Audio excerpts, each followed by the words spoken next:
Hello student, हम बात करने वाले हैं थर्ड चैप्टर की।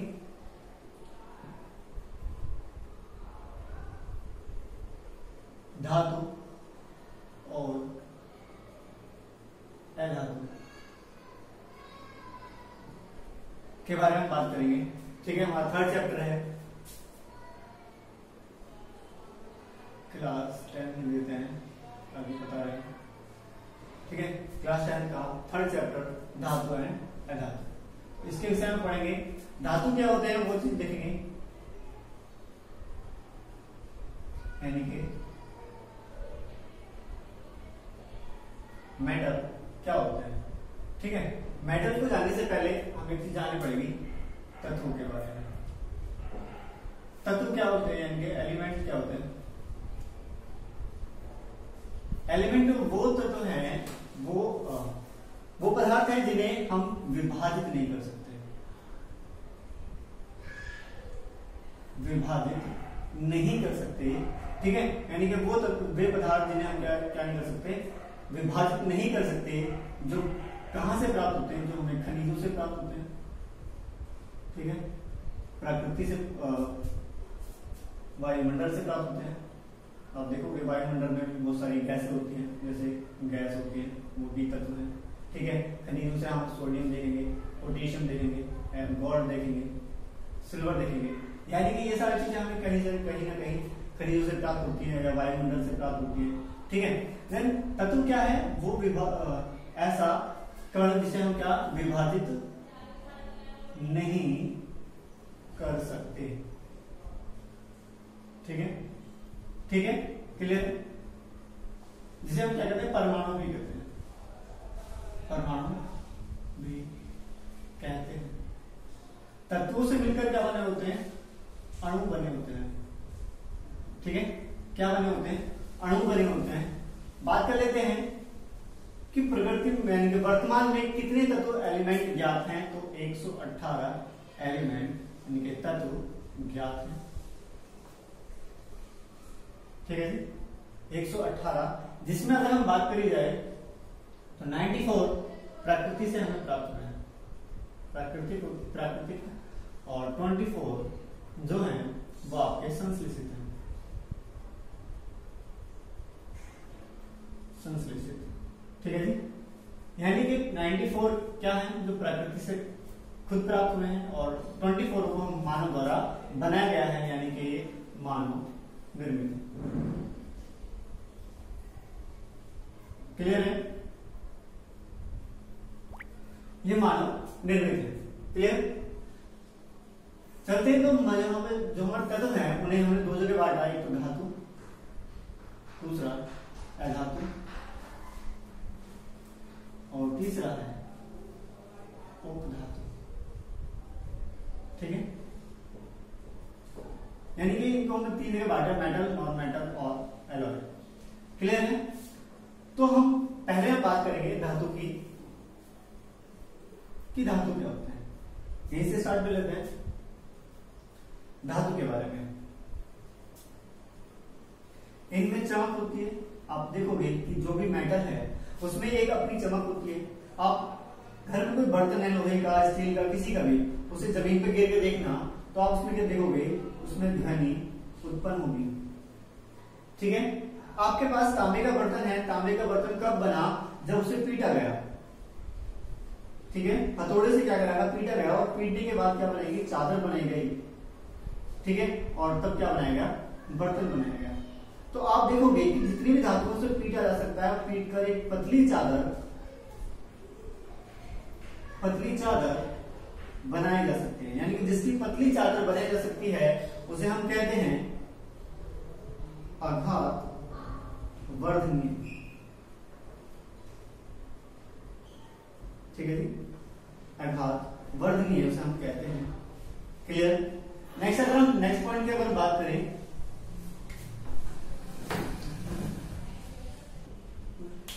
देखेंगे, अगर हम देखेंगे जो तार होते हैं, तार किसके बने होते हैं, आपने देखा होगा जो एल्यूमिनियम है उसके तार होंगे, देखा होगा आपने कॉपर के तार देखे होंगे, या आपने देखा होगा लोहे के Fe के तार देखे होंगे, ठीक है। या आप देखोगे ये तार कब बने, यानी ये सारी चीजें क्या है, मेटल है। या कह सकते हैं कि जिन धातुओं को तार के रूप में परिवर्तित किया जा सके, जिन धातुओं को तार के रूप में परिवर्तित किया जा सके उन्हें क्या कहेंगे, उन्हें कहेंगे तन्य। और इसे क्या कहेंगे, मतलब तन्य कहेंगे, और इस लक्षण को क्या कहते हैं, तन्यता। क्या कहते हैं, तन्यता कहते हैं। नेक्स्ट अगर नेक्स्ट पॉइंट की हम बात करें क्वेश्चन की, आपको पता है कि अगर आप घर में या कहीं पर भी देखोगे कि अगर आपको लोहे का आयरन जो है, आयरन को आप गर्म करने लगो तो उसे कितनी ज्यादा ताप की जरूरत पड़ती है, यानी कि इन्हें गर्म, इनका जो गलनांक है वो क्वथनांक, गलनांक और क्वथनांक उच्च होता है। उच्च क्यों होता है, क्योंकि पहले तो इसको गलाने के लिए बहुत ज्यादा तापमान की आवश्यकता होती है, और उसके बाद क्वथनांक यानी कि बॉयल करने के लिए बहुत ज्यादा तापमान की आवश्यकता होती है, यानी कि इनका जो तापमान होता है गलनांक और क्वथनांक वो उच्च होता है। उच्च क्यों होता है, इस कंडीशन को देखेंगे, यानी कि गलनांक उच्च क्यों होता है। आप देखोगे जो हमारा धातु है, ठीक है, उसके कण क्या होते हैं, पास पास में होते हैं। ठोस होता है, उसके कण क्या होते हैं, पास पास में होते हैं। उनके बीच में जो गैप होता है वो बहुत कम होता है, किसकी अपेक्षा। आप देखो जो गैस है उसके कण कितने दूर दूर होंगे, ठीक है, गैस के कण दूर दूर होंगे। अगर हम यहीं पे देख लें, ये हमारा ठोस का हो गया, या इसे द्रव कर लो, इसे गैस कर लो, और यहां पर ठोस देखो, तो ठोस में आप देखोगे कि जो कण होंगे वो बहुत पास पास में होंगे, ठीक है। ये कण इतने पास पास में होते हैं कि इनके बीच में एक फोर्स होता है, जिसे हम कहते हैं अंतराण्विक बल, ठीक है। इनके बीच में क्या होता है, अंतराण्विक बल। ये जो कण हैं एक दूसरे से इतने पास पास में, ये इस बल के द्वारा जुड़े होते हैं। यहां पे अधिक होता है बल और गैस में कम होता है, ठीक है। यानी कि सबसे अधिक ठोस में होगा अंतराण्विक बल और सबसे कम गैस में होगा, और इस बल को तोड़ने के लिए ऊर्जा यानी कि बहुत ज्यादा ऊष्मा की आवश्यकता होगी, ऊष्मा की बहुत ज्यादा आवश्यकता होगी, और ऊष्मा की आवश्यकता होगी तो गलनांक क्या होगा, बहुत ज्यादा उच्च होगा, ठीक है। दूसरे अगर हम बात करें घनत्व, इनका जो घनत्व है यानी कि धातु का जो घनत्व है वो क्या होता है, वो भी उच्च होता है, ठीक है। क्या होता है, उच्च होता है। नेक्स्ट पॉइंट की अगर हम बात करें, सभी धातुएं, सभी धातुएं ठोस हैं। क्या है, ठोस हैं, मतलब सभी धातुएं क्या है, हमारी ठोस हैं, तो सबका गलनांक क्या होगा, उच्च होगा, ठीक है। तो लेकिन यहां पर एक हम बात करेंगे गैलेनियम की। गैलेनियम की बात करेंगे, जिसका गलनांक सभी धातुओं में सबसे कम है 30 डिग्री सेल्सियस, ठीक है। 30 डिग्री सेल्सियस सबसे कम जो गलनांक है वो गैलेनियम का है, और सारी सभी धातु क्या है, ठोस है। लेकिन एक धातु हमारी Hg यानी कि देखेंगे जो सभी धातु हैं उनमें, लेकिन Hg यानी कि पारा एक ऐसी धातु है जो द्रव अवस्था में, किसमें है, द्रव अवस्था में, क्लियर है। यानी कि सभी जो धातुएं हैं वो क्या है, ठोस है, लेकिन ठोस में एक धातु ऐसी है जो क्या है, द्रव है। सभी धातुओं पर गलनांक जो होता है वो उच्च होता है, बहुत ज्यादा हाई होता है, लेकिन एक धातु ऐसी है जिसका गलनांक सबसे कम होता है, कितना, 30 डिग्री सेल्सियस, क्लियर है। हाँ जी, सभी को समझ में आ रहा है, ठीक है। तो आज देखते हैं,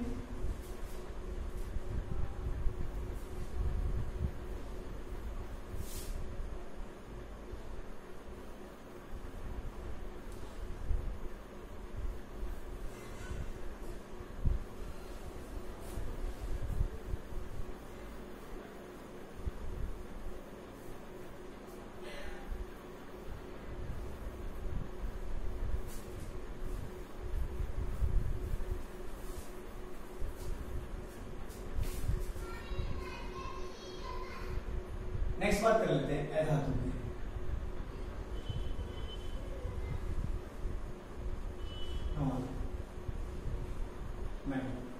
ठीक है, नॉन मेटल क्या होते हैं? अगर नॉन मेटल की हम बात करें तो सिंपली जो मेटल हैं उनके अपोजिट होते हैं। ठीक है, नॉन मेटल के बिल्कुल अपोजिट होते हैं ये। इनमें एक गुण जो होता है, कैरेक्टर जो होता है वो अलग होता है। क्या पहले देखेंगे जो हमने वहां बात करी थी चमक की, दूसरा पॉइंट हम बात करेंगे ध्वनि की, तीसरे पॉइंट में हमने बात करी थी आघात पर,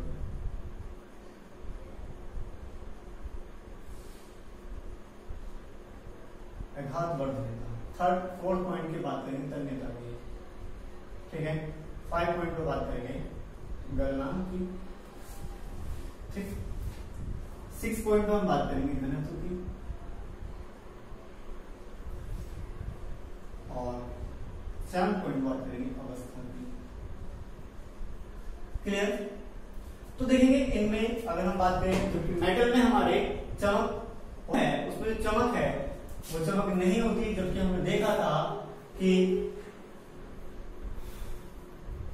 जो हमारे धातु हैं उनमें चमक होती है। इसमें ध्वनि भी नहीं होती, बहुत कम मात्रा में इनमें चमक होती है। लेकिन यहाँ पर अगर हम देखें तो कोई अपवाद है हमारे, जो हमारे याद रखने इंपोर्टेंट है। एक नंबर पूछा जाता है, जैसे ग्रेफाइट है, हीरा है, यह आपका आयोडीन है। ये तीनों ही क्या है?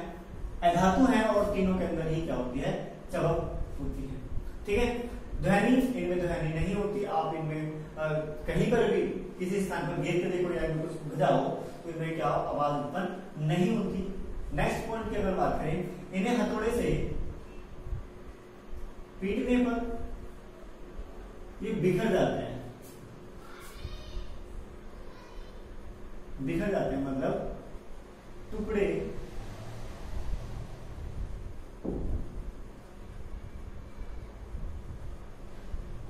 हो जाते हैं।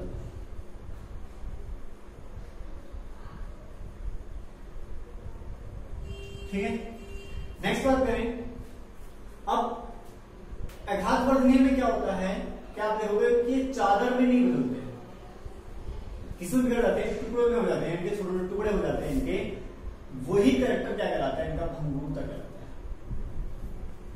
ठीक है, जब कोई पदार्थ पीटने पर अपने टुकड़ों में बिखर जाता है तो वो कैरेक्टर कहलाता है भंगुरता। लेकिन जब किसी को हथौड़े से पीटने पर वो चादर में परिवर्तित हो जाता है तो उसे कहते हैं आघात वर्धनीयता। मतलब इनमें भंगुरता होती है, आघात वर्धनीयता नहीं होती। ठीक है, नेक्स्ट बात करें तन्यता की, तो तन्यता का गुण इनमें नहीं होता। नेक्स्ट बात करें गलनांक, तो इनके गलनांक भिन्न भिन्न होते हैं, मतलब अलग अलग होते हैं। ठीक है, यानी कि कुछ तत्वों का गलनांक जो बहुत ही होता है, जैसे हम बात करें हीरे की या हीरा जो होता है उसका गलनांक सबसे अधिक होता है।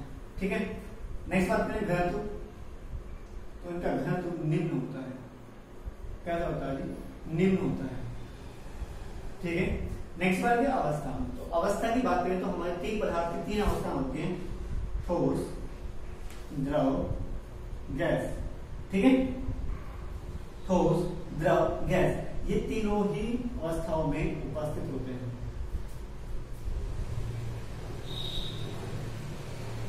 तीनों ही अवस्थाओं में उपस्थित होते हैं। क्लियर है? हाँ जी, कैसे तीनों ही अवस्थाओं में उपस्थित होते हैं। क्लियर?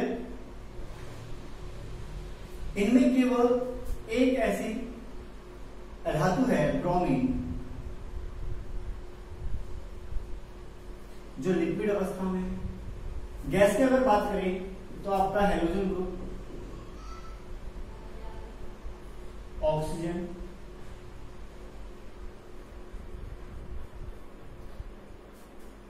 हाइड्रोजन। ठीक है, ये क्या है? ये आपकी गैस है, और शेष सभी क्या है? ठोस अवस्था में है। यहाँ पे आप देखोगे जो एक्टिव गैसें हैं वो भी इसमें आ जाती है। क्लियर? यानी कि ये तीनों अवस्थाओं में पाया जाता है कि ठोस, द्रव और गैस तीनों अवस्थाओं में पाया जाता है, और इनमें चमक नहीं होती, ग्रेफाइट, हीरा और आयोडीन को छोड़कर। ध्वनि उत्पन्न नहीं होती, आघात वर्धनीयता नहीं होती, उसकी जगह क्या होता है, इनमें भंगुरता होती है। तन्यता भी नहीं होती है, तार के रूप में परिवर्तित नहीं किया जा सकता। इनका गलनांक क्या होता है, बहुत ज्यादा कम होता है। इनके अलग अलग सबका गलनांक होता है, अलग अलग होता है। घनत्व इनमें निम्न होता है। अवस्था की तीन अवस्थाएं, ठोस, द्रव और गैस, तीनों अवस्थाओं में ये पाए जाते हैं। ठीक है। अधातु में ब्रोमीन एक ऐसी अधातु है जो लिक्विड अवस्था में पाई जाती है।